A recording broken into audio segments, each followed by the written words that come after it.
Good afternoon, everyone. Welcome to another exciting session of Exploring by the Seat of Your Pants. My name is Joe Grabowski. I'm a math and science teacher in Guelph, Ontario.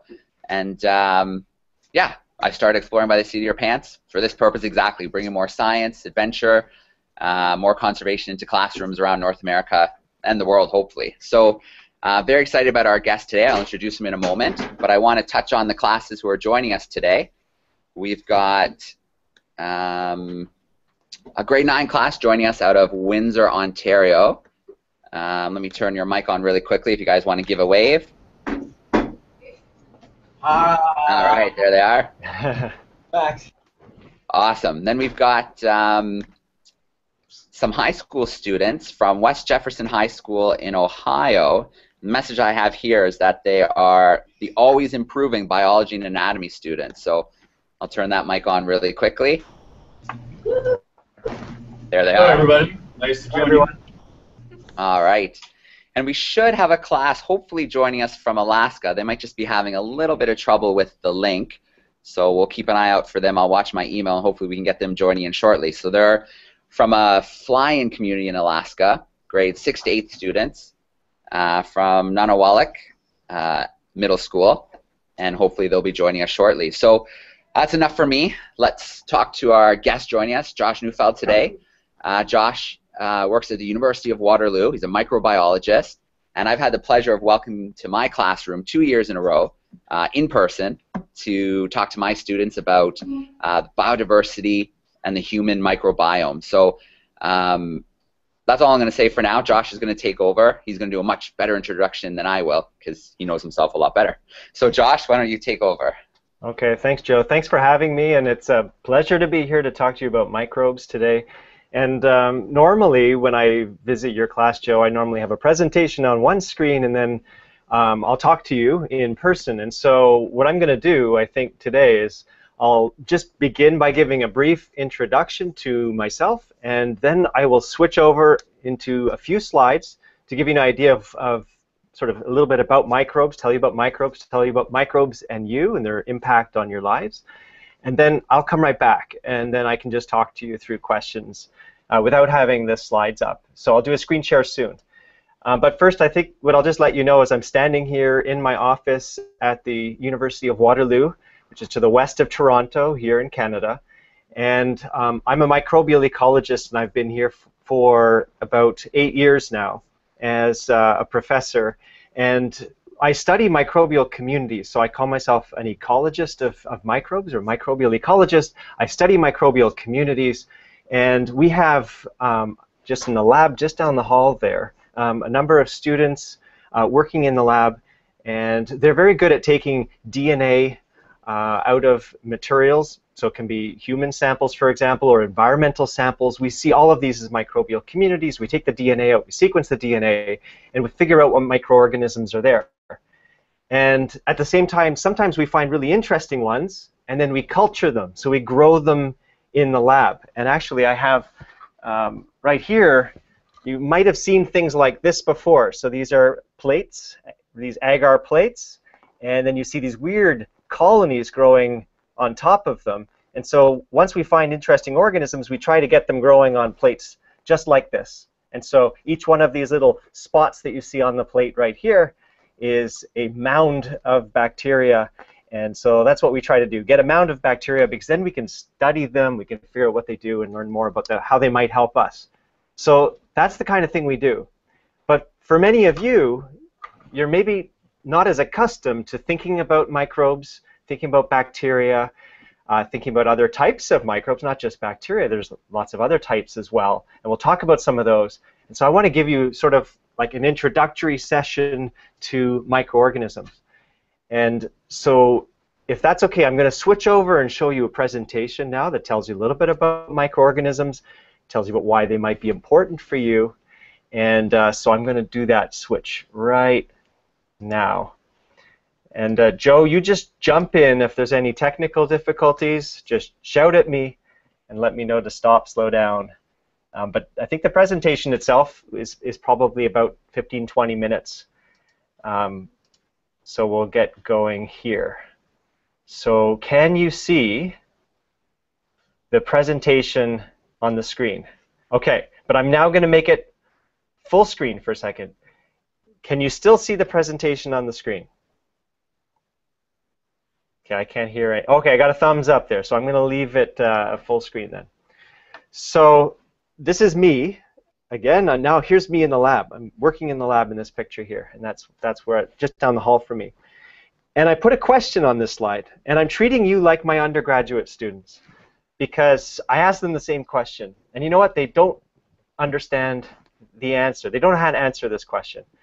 And I make them frustrated because I don't tell them the answer. And I'm not going to tell you the answer either.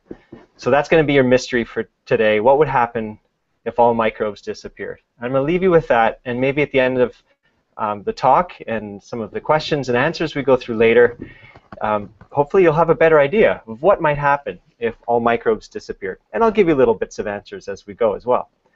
So that's me, and reason why I'm showing you me in the lab is because these are the things that I study in the lab. So I can take any sample that has microbes in it, and I can tell you exactly what microorganisms are there. So we have really good methods, like I told you, with DNA sequencing. And the lab is really good at seeing all these interesting, unique, different organisms and then trying to figure out what they do. So we try to put some sort of a function to them. And then sometimes we focus on specific processes in the environment, like you might have heard about carbon cycle, nitrogen cycle. I'm really interested in the nitrogen cycle. So sometimes we focus on that. So those are the three areas that I study. Josh, can I just jump in for a second? Yeah, sure. I think we shared screen just the PowerPoint. I think last time it worked better when we shared the whole desktop. I think it filled more of the desktop last time. How about this? Is this different? Yeah, it moved. It's just Okay. we're still getting the PowerPoint masters and not the full screen effect. Okay. Let me try change. Oh, yes, I know what you're talking about. So how about this? Is this better? Verbally, let me know. There we go. Perfect. Okay, that's all right. So this is what we'll talk about today.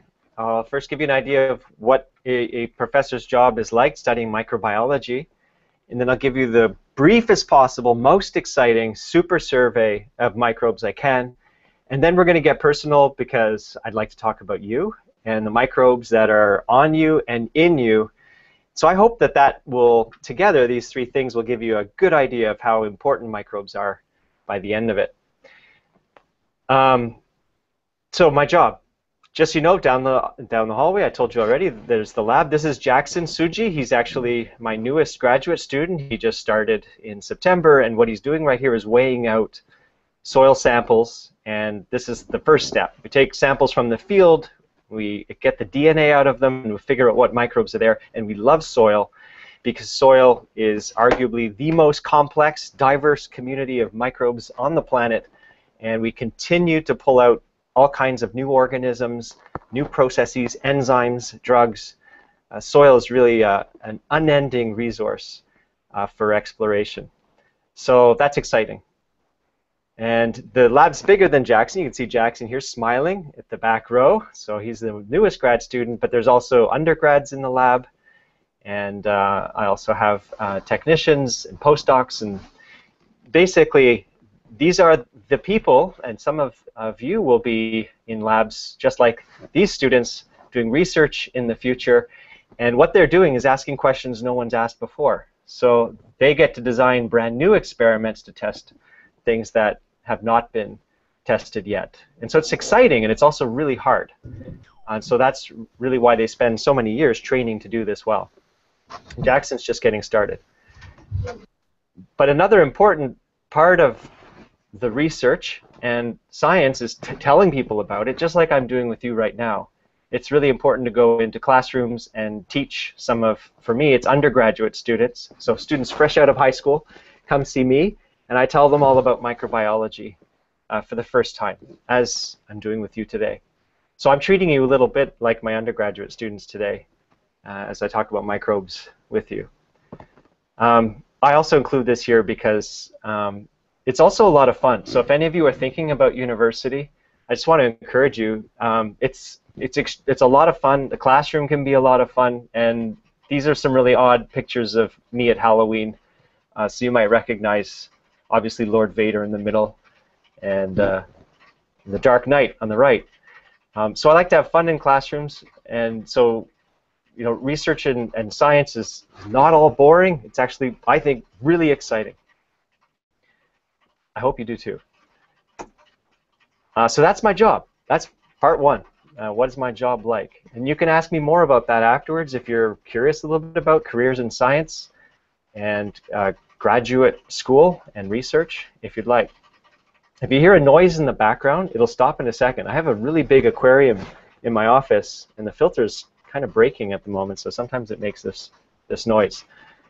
But the aquarium is really useful because we also find really unique microbes in there. So if any of you have pets at home or aquariums, you get a lot of really weird organisms in there. Happy to tell you more about as well. So here's a microbiology super survey. This is a NASA video, actually. I always show my students this at the beginning of every course. And I hope you can see it because this is showing you the seasons progressing. So summer in the northern hemisphere, winter, summer, winter. You see the green. And you see at the same time as the seasons are progressing, you see lots of algae bloom, lots of blooming of algae in the oceans, lots of green appearing. That's chlorophyll, which captures light energy. So it's a very visual demonstration of, in many cases, many of these are microbes contributing oxygen to our atmosphere, which makes it possible for us to breathe. But if we only focus on the things that we can see, just like this, these blooms happening, if we just focus on them, it's really short-sighted. We're only seeing just a few organisms, and yeah, they're very important. But there are so many other organisms. This is just the tip of the iceberg, and so many that you can't see that are important for cycling of carbon and nitrogen. And they're really important for doing things like stopping the algae bloom, so returning all the nutrients the algae have taken up, putting that back into other organisms and continuing that cycling.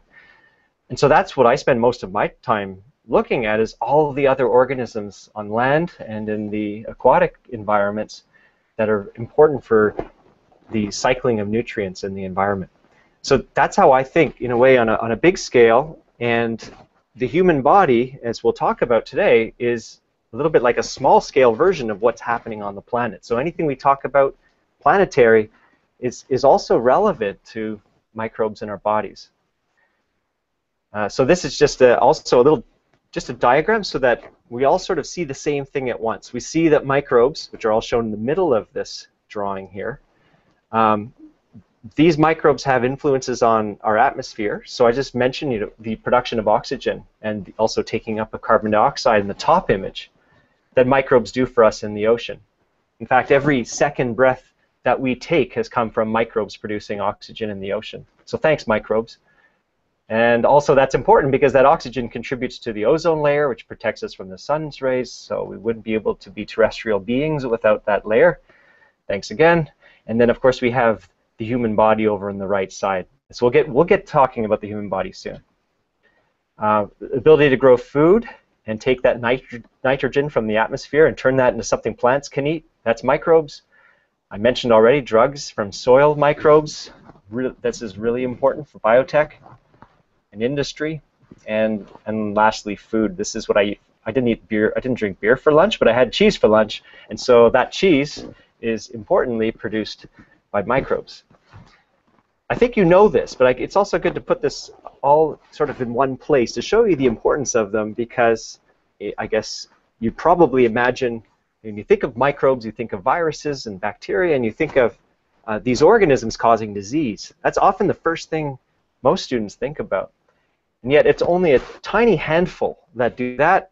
The rest do all these other things that we depend on and are very important for our survival. Okay, so yeah, this is, I wanted to put it in perspective. I got a few numbers for you here to give you an idea of the scale, just how many microbes there are on the planet. So I start with a number here, 10 to the 21. That's the exponential 21. To write that number out, by the way, 10 to the 21, you just put a 1 and then 21 zeros after it. Well, that's the number of stars in the universe. That's a lot. Obviously, that's a lot. But that number is dwarfed by the number of microbial cells on the planet, 10 to the 31. So you add 10 more zeros. And even though there's 10 to the 11 stars in the Milky Way, there's 10 to the 15 microbial cells with every human. Every one of you sitting there has 10 to the 15 microbial cells in and on your body. That's about a kilogram of cells. So that's pretty heavy, 2 pounds. That number is 10 times higher in terms of cells, 10 times higher than the number of human cells that we have. We own 10 to the 14 cells each, and that's we're outnumbered. So in some ways, we are more microbe than we are human if you just want to count cells. And I love soil, as I mentioned, because not only are there lots of different types of microbes in soil, but there's about 10 billion microbial cells in a single pinch of soil that you can put on the table in front of you. So think of the challenge of trying to figure out which ones are there, who's there.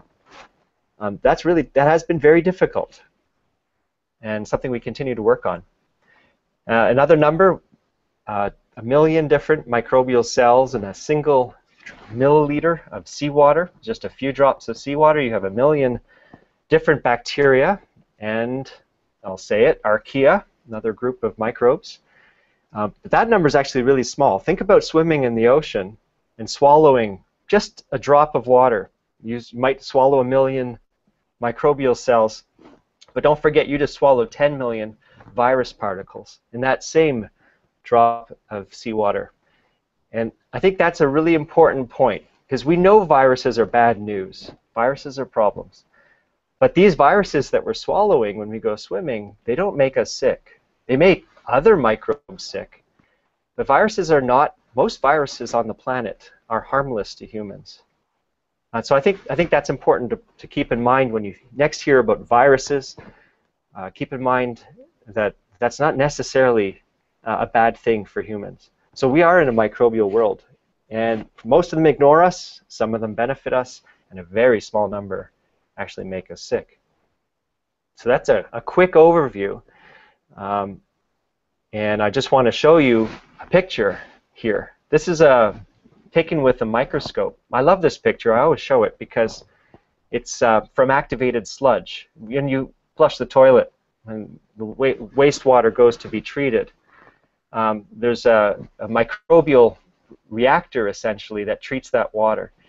And the microbial cells in there, they grow to very high numbers, and they grow in big clumps, like this one here, which I was taking an image of when I was just into university doing some research as a student.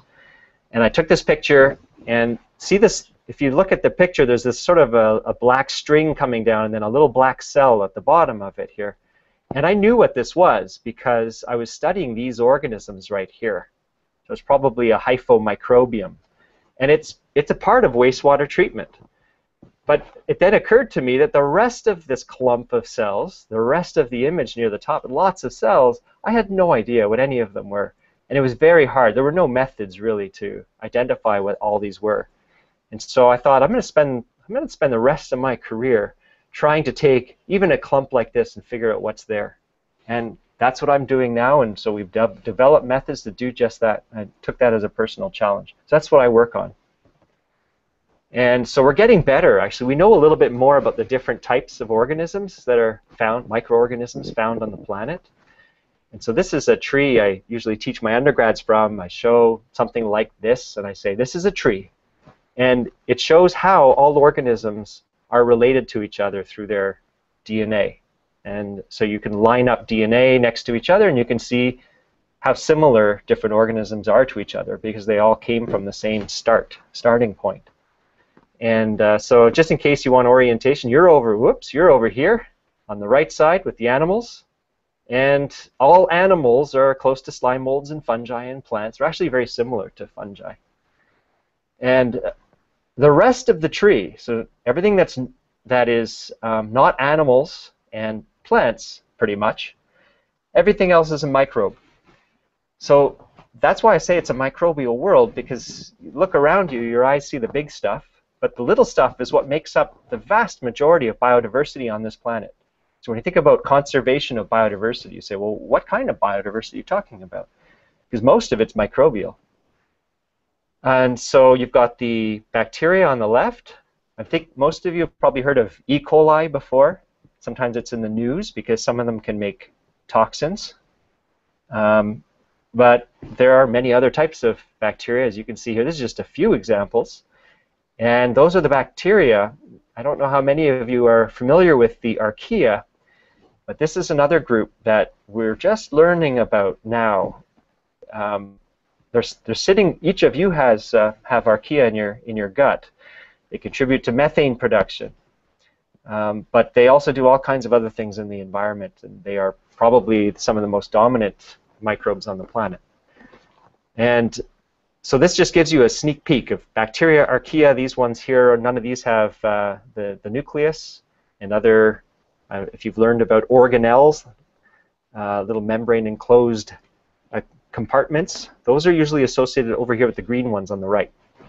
And that is such an interesting story, how that all happened.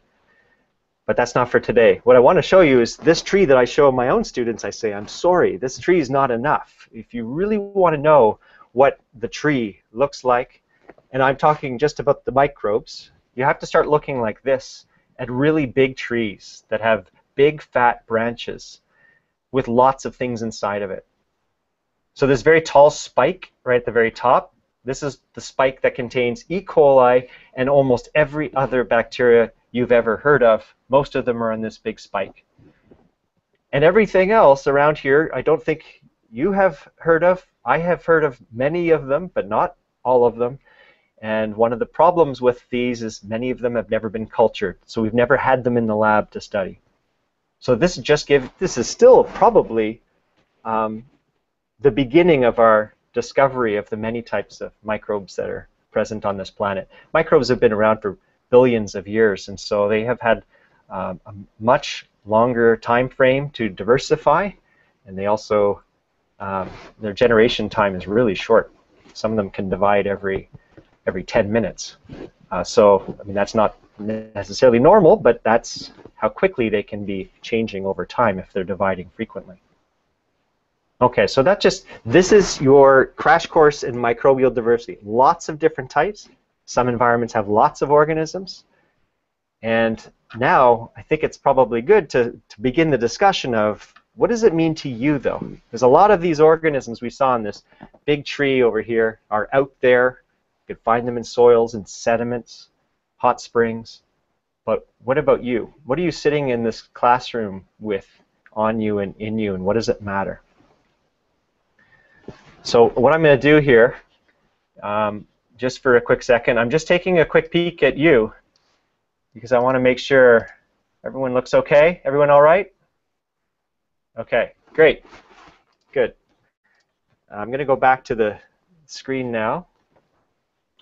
And this is the sort of the last part before we can open it up to more of a discussion. So this is about you. And it's not just about you. Obviously, it's about your microbes and why that's important to you. When I started at the University of Waterloo, I did a sort of an unconventional study. I wanted to know what was inside of me. I wanted to know, as you move through this external tract that goes through our body, that's connected to the outside, the food passes through. I just wanted to know what happened to the microbes that you'd find in all these different regions of the body that are important for us. And I'll show you why they're important soon. But I just want to give you an idea of where it started for me. I was really interested in this. And so we found some poor individuals who are willing to go through the sampling that was required for this. So they're going in for screening colonoscopies. So you put a camera up the colon, and you can, at the same time, if they're doing this anyway, then we collect samples from the rectum and the different parts of the colon, so the large intestine. And we also had these same people on the same day go for what they were going to do anyway, a screening gastroscopy. So a camera goes down into the stomach, in the small intestine, the duodenum here.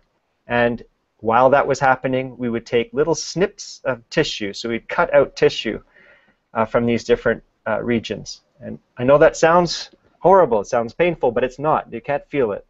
And it heals very quickly. So we took these tissue samples from 4 different individuals. And these poor people, maybe the worst part was they then had to go to the dentist on the same day and have samples taken from the teeth and samples taken from their tongue as well. And so each of these locations you can see in the body with these yellow dots here has these pie charts associated with them for 4 different people, 4 different pie charts. And you can see that there's quite a variety of different types of organisms based on the color of the pieces in the pie associated with each of these locations in the body. And we found that the mouth samples are all very closely related to each other. Your stomach and small intestine is similar to each other, and your large intestines are similar to each other as well. I hear noise. Is everything okay? Okay. So I told you before, 1 kilogram of microbes. You're sitting there. You're 1 kilogram heavier just because you have these microbes in you. Most of them are associated with this large intestine right here, nice and solidly packed in. And count them. You already know this, 10 microbial cells to every one of yours. And I think that number is interesting, but it gets even more interesting if you start sequencing their genomes. Because if you start sequencing the DNA from all of these microbes in your body, you're starting to collect a lot of genes. And if you just started pulling all the genes out of your body, you'd find about 100 of those genes are coming from microbes for every 1 gene that the human genome encodes. So their metabolic and genetic diversity is enormous in comparison to ours, which means they can do a lot of things we can't, and it also means that we rely on them for that same purpose. We get things from them that we can't make for ourselves. So we can't even make some of the basic vitamins and amino acids that we require for our own metabolism without their help. And also, it's like a rainforest in there. You have well over 1,000 different species of microbes found throughout your body. So this is really a dense, diverse garden that you tend to in your body. So this is your biodiversity. And it really is yours. I'll show you what I mean by that. Because you are unique. And your community is different than the person beside you. And it's fairly stable. It's something that you have worked very hard to foster within your body. So here's some examples of just some overall characteristics. So if you look at think of your body as really a microbial habitat, and just think about the skin itself covered in microbes. And this is these types of graphs I'm used to looking at, but I know you're not. What it is sequencing genes from microbes that are present in an environment, and we then put the number of sequences we collect along one axis and the sort of the diversity, unique species on the y-axis here. And so the more you sequence, the more unique types of bacteria and archaea you'll find on you, and that number increases as you go. And here's showing you that there is a difference between men and women. So the pH of the skin is a little bit different between men and women, which very likely accounts for some of this difference between the 2 genders. So you have men here, women, more types of microbes present on average on women's skin than on men's skin. So that's one difference between gender that you can see just on the skin alone. And one of the take-home messages here is that diversity, lots of different types, I think for those of you who have studied a little bit of conservation, biodiversity, lots of different types of organisms is a good thing for community resilience, ability to withstand change. And so that's one observation that is linked to ecology, but it's really important for you. So that's one difference. But I told you already that your microbiome, your collection of organisms on your body is distinct to you. It's so distinct to you that if I was to collect all of your pencils right now, or pens, or whatever you're holding, or your smartphones, and swab them, collect whatever material, whatever microbes are present on them, and then swab your hands, I'd be able to return most of your phones or your pencils to most of you. I should be able to get them back to the right owners, just based on the microbial communities that you leave behind on your objects.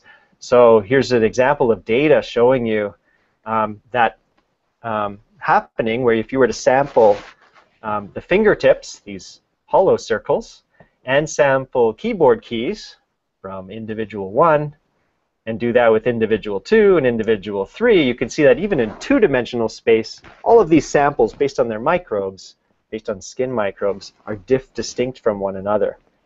Right, so this really shows you that you are leaving a unique signature on surfaces, and that's not lost on sort of crime prevention, forensic analysis. This is the kind of thing you should see on CSI, because it actually would really work well to use this to confirm that someone touched a very specific surface. All right, so you're unique. That's just 2 examples of that. But you weren't always unique, and I'm just showing you here a picture of my daughter, Jamie. I'm glad the camera's not on because you can't see the tears in my eyes as I look at her, because this was her 5 minutes after she was born, and I went over and took a picture of her. And it occurred to me at that time that up until that 5 minutes before, she had been sterile, more or less sterile, in mom's womb, and it was only the process of birth itself that gave her that first inoculation of microbes, because these microbes that we have on us and in us, they have to come from somewhere. And so think about that. You were sterile at one point, and you were then inoculated almost certainly from your mother. And so that's obviously birth is a messy process, but it's an important one, and it gives you that first dose of microbes that you're going to begin to contain within you or on you for the rest of your life, and that's how it starts. And that's an important process. We're starting to understand better that getting that dose correct at the beginning through, there's different modes of delivery, obviously. Many individuals are born by C-section, and there tends to be a difference in the microbes that colonize those associated with different forms of birth, like C-section delivery, for example. And that may have impacts on things like allergies and other autoimmune diseases later in life. So there's research going on right now, clinical trials even, looking at inoculating even C-section babies with vaginal microbes from mothers just after birth. So that's how it starts. And this is Jamie, again. Now she's a few months old, and I think this was her first taste of solid food. And it was interesting to me as she continued this process of inoculating her body as she was growing, constantly adding microbes. You watch her, and she has her hand in her mouth all the time. And we even catch her doing this even now occasionally. So that process of putting thumb in mouth is constantly inoculating her body with additional microbes. So hopefully you'll begin to see that humans do this very well, starting here, starting with very first feeding, inoculating with microbes, continuing the process here with food and with other things going into mouths, including here, this is Jamie again. Here she's putting her shoe into her mouth, and it's really hard to keep kids from putting things in their mouths, including soil. I told you about soil earlier, and so I'll let you think about that. Why do kids like to put soil in their mouth? And then we run and try to stop them from doing that. But is there something perhaps natural about that, something that may be even healthy about that process? So I'll let you think about that. And then here she is again, just as I started at the University of Waterloo, and she, by about 1 year of age, all of us, 1 to 2 years or so, have a community in our gut, microbial community that is very similar to adult microbial communities. All right, so here's Justin, my son. He's a little bit more aggressive in his efforts to inoculate himself, and so you can see him lying face down in a puddle. So he's pulling in lots of microbes. And you can even see that he's somewhat of a microbial bioreactor, because you've even got a waste receptacle at the back end. Here you can see poking out the white thing. So that's Justin. And the good things about the microbes he's putting in him: digestion. These microbes can help with digestion, can help with, through their own activities, help with our metabolism, contribute vitamins that we can't make. They make amino acids. They give us nice stability, stable digestive tract, and they also empower our immune system and train our immune system. So they do some very important things for us that we wouldn't want to live without. If that balance is not right, if the community is not one that is perhaps optimal for health, there can be other types of negative associations shown in red here. So irritable bowel syndrome and irritable inflammatory bowel disease, ulcers, obesity, allergies, perhaps even autism. Some of these different conditions have links to the microbes that are present in our bodies. And there's quite a few studies that suggest that if you have more input of communities from soils and other types of exposure to microbes in the environment, they may have, again, links against things like allergies and autoimmune diseases, asthma. So these kind of headlines are not very surprising anymore. All right, I'm going to go very quickly now, just through a few other things to make you start to think about whether there might be other links. These microbes that are found in our bodies, could they be associated with other types of behaviors, other types of characteristics that we might not have thought they'd be involved with? And so I put some in yellow here where there might be some evidence that there could be links between our microbes and aspects of our behavior, mood, personality, for example. So I'll show you just a couple of quick examples. Just one, this study just down the road from us in McMaster is looking at mice. And if you put mice on top of a pedestal like this in a bright space, they're very nervous, they don't like it, and they will take a little bit of time before they get down and look around and explore. And some mice are very bold. They do this very quickly. They jump down and look around. And other ones are very shy, and they wait a long time first. And it turns out that if you take fecal pellets from each of these two groups of mice and introduce these fecal pellets into mice that have no microbes at all, you can generate mice that are bold or are shy based on the fecal pellets you give them. So that's an aspect of behavior and personality that is linked to the microbes in our bodies. So that's work that's been published just down the road. I'm just going to give you a few extra ones, make you start to think. This is me chewing my nails, which I do all the time, and I'm curious to know if that might be a process of inoculation that keeps me maybe healthier than average. I don't know. That's never been tested, but it might be have some beneficial effects in addition to looking disgusting. I don't know how many of you have dogs, but if you do, you know that they'll do this thing where they try to stick their tongue in your mouth, and that interaction between the microbes on dogs and on people is one that might make sense if you think about personalities. And if there are impacts of our microbes on our personalities and on our behaviors, if that's the case, then it would make sense that exchanging microbes might make us more similar in some ways, more compatible maybe in some ways with those that we spend time with, including maybe other animals like this. I hope I'm not going to ruin anyone's first kiss, but if that's the case, that microbes can influence aspects of our personality, then there may be no better way of beginning the process of becoming compatible with someone than exchanging microbes. So that's something I don't think's been tested, but I wouldn't be surprised if there was a link. It's useful and it's fun. And then sometimes we do this though. We eat things that we want to eat, but are not good things to eat. And we know that this Western diet has huge impacts on the microbes in our body, and not impacts that are good for us and good for things like weight gain and harvesting energy. These microbes change when exposed to different diets. And that's something to be cautious of as well, and to question, what are we putting through our body and what impact might that have on us that we're not even anticipating?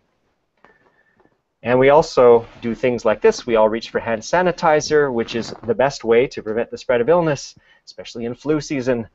But this has found its way into our homes, where we would perhaps want to encourage the survival and transfer of microbes from us to our loved ones, rather than discourage it through unnecessary use of antimicrobial products like this one, like many of these ones that many of you have used and reach for routinely, question, perhaps, whether these are necessary. Because we're losing biodiversity, and others have been also putting out calls to stop that process of eliminating many types of microbes.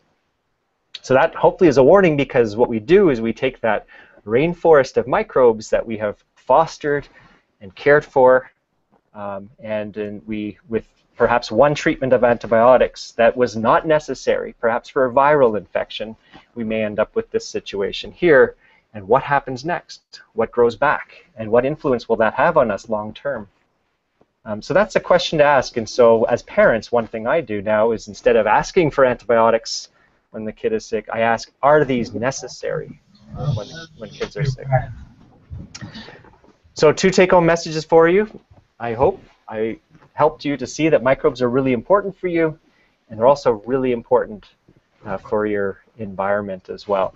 So I'm going to leave it at that for now, and I'm also just let you know that there are 3 different links that I'm going to send around afterwards. I hope that works, Joe, to circulate links. One is on a TED Talk that I gave here locally on treating our microbes like an important resource for humanity.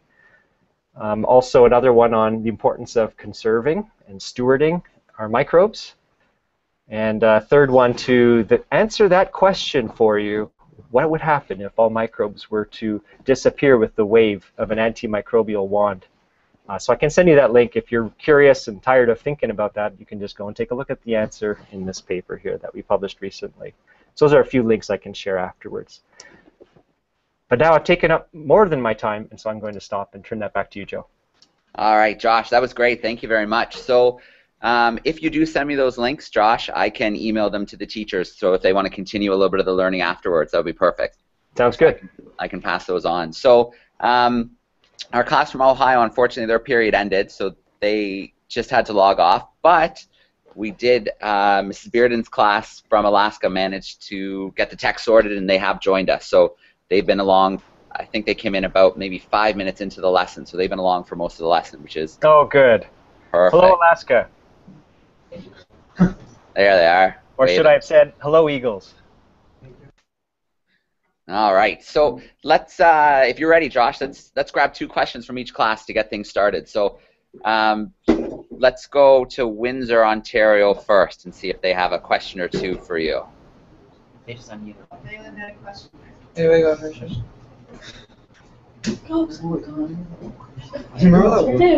How do they reproduce? How does what reproduce? Microbes. Oh, For this. Okay. Ask a question. Okay. How do the microbes reproduce every 10 minutes? Oh, that's a good question. So if all microbes reproduced every 10 minutes, we would be buried in microbes by tomorrow. So that doesn't happen. It happens very rarely. And some can do it in the lab. If you give them everything they need in a test tube, they will then divide one type that we deal with in the lab here divides every 9 minutes. It's incredible. And that means that how it does is by replicating all of its DNA, making all of the necessary components required for 2 cells instead of 1. And it is surprising they can do it in 9 minutes. The average time for dividing in the environment can be much longer. It might even be on the order of months or years for every cell division, simply because they're not in a test tube with unlimited supply of nutrients required for that division. So that's an exception to the rule. E. coli is every 20 minutes or so, and then you have many environmental organisms, including E. coli and others that live in the environment. They slow down to much longer generation times. So good question. It's hard to know how they do it, but even 20 minutes is surprising, and yet it never really happens very commonly in nature. Except for those blooms that you saw in the ocean there. That's a good example of unlimited resources suddenly supplied, maybe from the river that's flowing into the receiving waters. Then you get these nice blooms. That kind of thing can happen there. And it's usually just plentiful supplies of nutrients, kind of like what's happening in your gut after lunch. Okay, great question. Let's check in and see if maybe there's one more from the group. Do you guys have another question?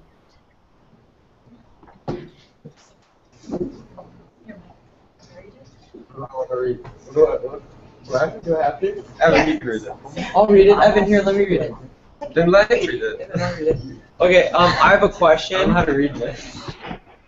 Why are the pie charts so different from the mouth to the stomach? So from the mouth to the stomach, the habitat conditions are changing so drastically. If you think about what the stomach does in terms of pH, and then so that becomes a very acid environment, and then it goes back up again to a more neutral environment. So those kinds of drastic changes have enormous impacts on microbes that just can't tolerate those types of harsh conditions. So it's really this: the conditions change, and so the organisms who find there change. And the same thing we would see across a transit through your digestive tract. You'll see the same thing if you go to, we have a field site where we have agricultural fields, we have forest sites, and you just sample across those, and it's a transect in the same way, and you get very different communities distributed along different conditions. So that's just habitat variability and very harsh selective conditions.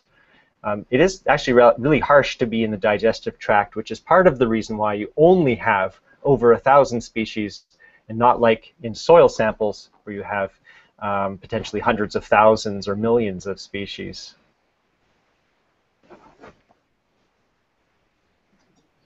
Great questions. Let's drop in on our class visiting from Alaska. How's it going over there, everybody?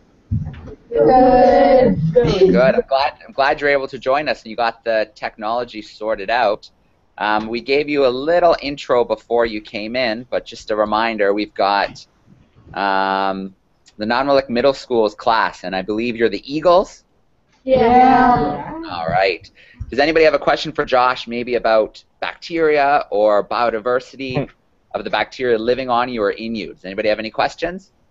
Oh, I was just going to ask if he was a science teacher, like just a science teacher. I am just a science teacher, just a biology teacher, and I only teach microbiology. So I focused right down. Instead of being covering many topics, I tried to focus on being specialist in just a few example topics instead. Okay, I can see a couple more hands. Who'd like to go next?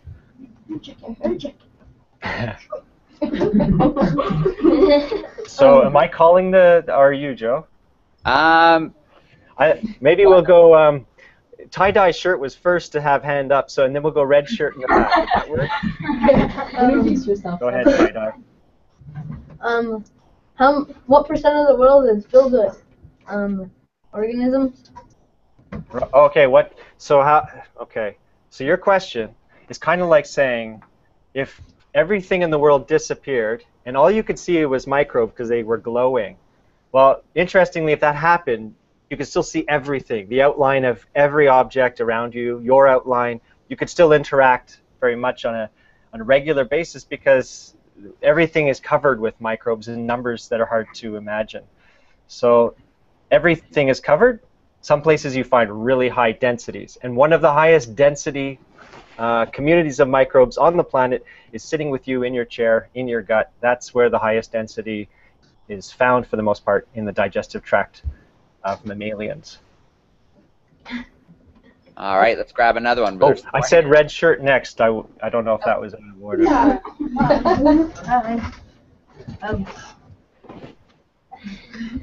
Go ahead.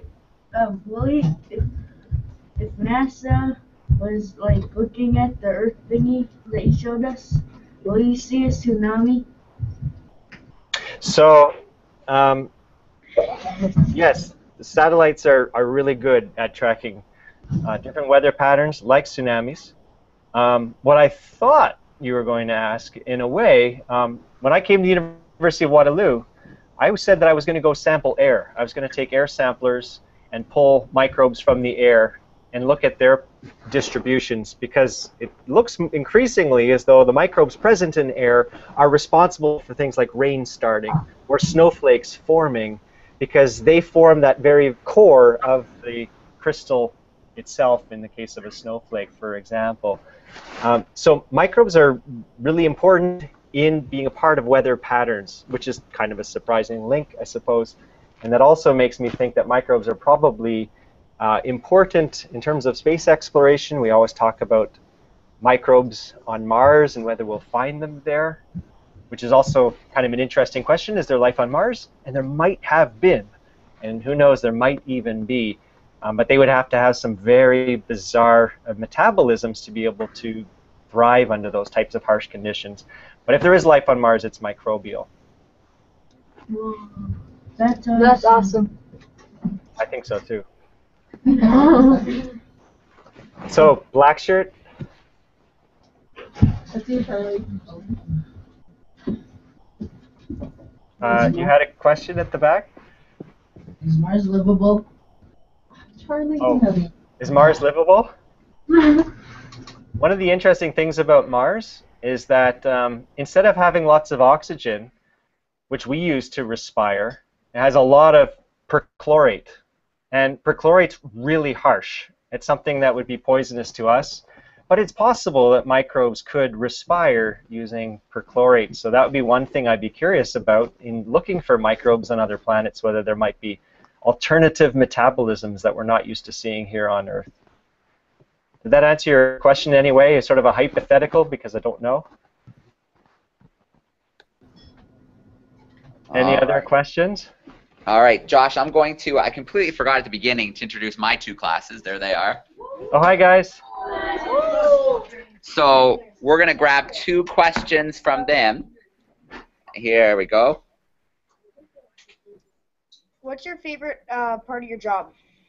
Oh, well, actually, being here with you is my favorite because I like teaching.